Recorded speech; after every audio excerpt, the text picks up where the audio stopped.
আমরা যারা বাংলাদেশ থেকে লাটভিয়ার জন্য আবেদন করতে চাচ্ছি, দেখেন লাটভিয়া ইউরোপের লাটভিয়া সেনজেনভুক্ত একটি দেশ। এই সেনজেনভুক্ত দেশটির জন্য আবেদন করার ক্ষেত্রে আমাদেরকে কিন্তু ইন্ডিয়াতে গিয়ে ফাইল সাবমিশন করা লাগে।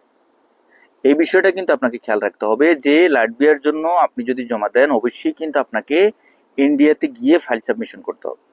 আর এই ফাইল সাবমিশন করার ক্ষেত্রে যে বিষয়টা সেটা হচ্ছে, দেখেন অনেকে বলতেছেন যে ভাই আমি ইন্ডিয়াতে না গেলেও চলবে, আমি চায়না গিয়ে ফাইলটা সাবমিশন করতে পারবো লাটভিয়া এম্বাসিতে।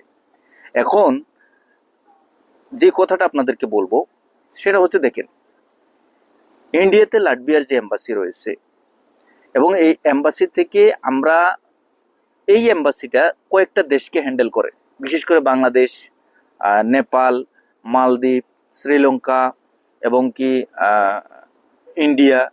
তো এই সমস্ত দেশকে হ্যান্ডেল করার ক্ষেত্রে সুতরাং আপনি অন্যত্র গিয়ে মানে চীনে গিয়ে আপনি ফাইলটা সাবমিশন করতে পারবেন কিনা সেটার সিউরিটিটা আপনাকে চীনের এম্বাসি থেকে, চীনের লাটভিয়া এম্বাসি থেকে জানতে হবে। এবং চীনের লাটভিয়া এম্বাসি যদি আপনাকে পারমিশন দেয়, অনুমতি দেয়, তাহলে শুধুমাত্র আপনি সেখানে গিয়ে ফাইলটা সাবমিশন করতে পারবেন। অন্যত্র আপনি হুটহাট করে নিজের ইচ্ছায় নিজে চলে গেলেন চীনে, সেখানে গিয়ে আপনি এম্বাসির সাথে যোগাযোগ করলেন, বললো যে না আপনি ফাইল সাবমিশন করতে পারবেন না, আপনি বাংলাদেশি নাগরিক হিসেবে আপনি ইন্ডিয়াতে গিয়ে আপনাকে ফাইল সাবমিশন করতে হবে।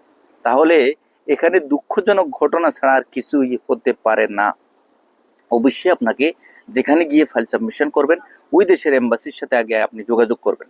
তারা যদি বলে যে হ্যাঁ ঠিক আছে আপনি আসেন, আইসা ফাইল সাবমিশন করেন এবং কাজের বিষয়ের জন্য আপনি প্রসেসিং করতে পারেন, কোনো সমস্যা নেই, তাহলে আলহামদুলিল্লাহ কোনো সমস্যা নেই, আপনি সেখানে গিয়ে ফাইল সাবমিশন করতে পারবেন। ধন্যবাদ।